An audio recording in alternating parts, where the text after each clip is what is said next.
देखा बहिनी राम मोरे आई गईले बन से। देखा बहिनी राम मोरे आई गईले बन से। आई गईले बन से हो, आई गईले बन से। देखा बहिनी राम मोरे आई गईले बन से। जौने बगिया बीचे, जौने बगिया बीचे राम मोरे आई गईले।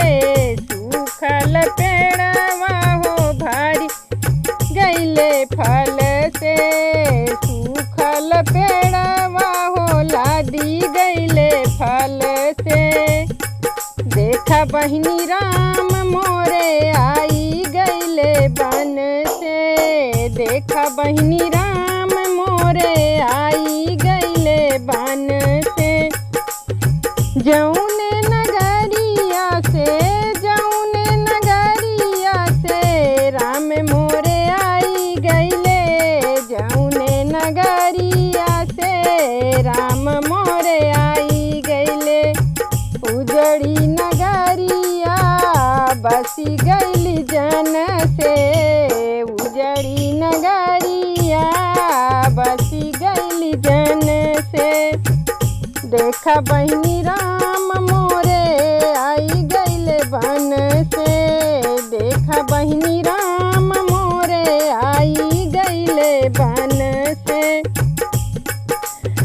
जौने नहरिया से, जौने नहरिया से राम मोरे आई गईले। वही नहरिया भारी गईली जल से।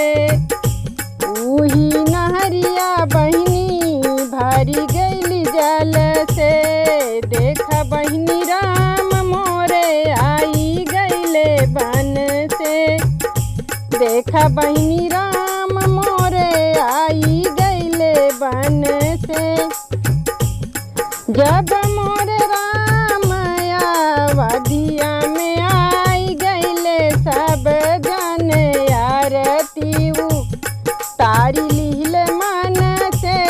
देखा बहिनी राम मोरे आई गईले बन से। देखा बहिनी राम मोरे आई गईले बन से। देखा बहिनी राम मोरे। जब मोरे राम महलिया में आई गईले। जब मोरे राम महलिया में आई गईले। कौशल्या माँ के अचरा, कौशल्या माँ के अचरा भरी गईला खुशी से।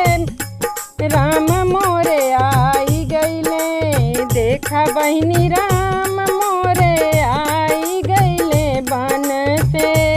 देखा बहिनी राम मोरे आई गईले बन से।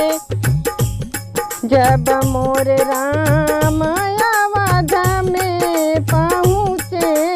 जब मोरे राम अवध में पहुँचे। सारी अवध भरी गईली खुशी से। देखा बहिनी राम मोरे आई गईले बन से।